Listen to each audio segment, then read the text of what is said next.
Bienvenue à Château-Capion. Château-Capion, propriété qui se trouve en terrasse du Larzac, en Languedoc, une des appellations montantes du Languedoc, et à juste titre, comme les Pics Saint-Loup, les Corbières ou les Minervois.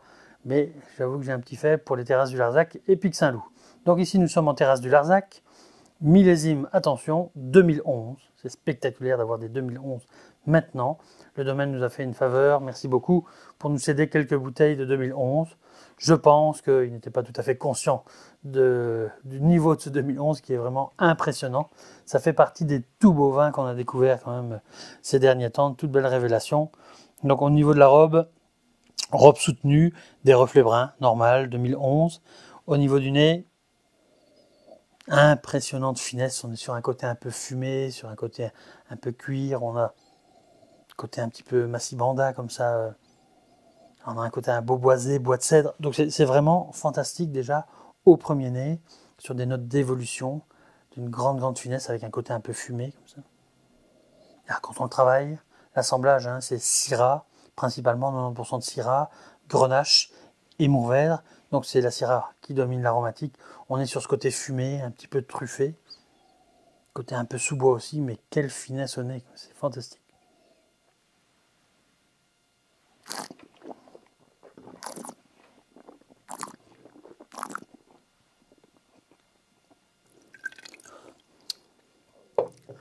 Alors, au niveau de la bouche, incroyable. Ce qui surprend déjà, c'est cette fraîcheur, cette élégance. Pour un vin qui vient du Languedoc, on pourrait dire que ça peut être un peu lourd, un peu alcooleux et tout ça. Rien du tout, on n'a rien de ça. C'est vraiment très frais, c'est tout élégant. Alors, on a une belle matière, on a de l'acidité, on a une structure tannique qu'on perçoit un peu sur les gencives, sur les joues, mais rien de désagréable.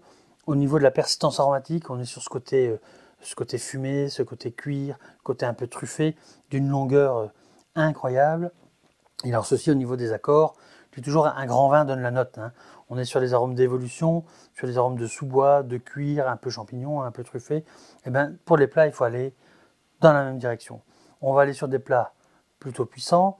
Alors je dirais que on pourrait l'associer avec, si on fait une dinde farcie par exemple, avec une bonne farce qui a du goût, qu'on fait une sauce un petit peu truffée ou des garnitures de légumes un peu lardées de là, on peut vraiment accompagner ce plat, ce type de plat, de ce genre de vin, mais c'est tellement bien structuré, tellement bien fait, que si on fait une préparation de gibier, en préparation à l'inverse un peu plus légère pour du gibier, avec des tonalités, donc sauce, ça passe des sucres de cuisson, donc un petit jus brun, si on fait des garnitures un peu champignons, un petit peu de saison, ça pourrait très bien fonctionner aussi. Et comme on a une bonne structure acide qui est là, et des tanins qui sont assez frais, on pourrait sans problème aussi les marier avec une belle palette de fromage. Donc on a un vin ici qui s'appliquerait à beaucoup de choses.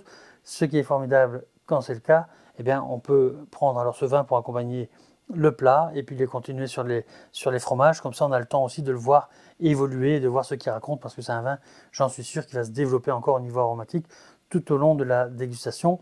Et quand on parle de grands vins, de vins qui racontent des histoires, c'est exactement ça. On sert, on discute avec, on voit, on le tire un petit peu en longueur et on voit que ça s'exprime encore différemment. Donc c'est sans conteste ici une toute grande bouteille. Il n'y a plus de vin de ce millésime à la propriété, mis à part dans leur vieillitech. Nous, on en a encore un peu. Donc, c'est vraiment une belle opportunité d'acquérir une bouteille de ce niveau de finesse pour mettre dans votre cave, dans un premier temps, et puis après de la déguster. À votre santé, au revoir.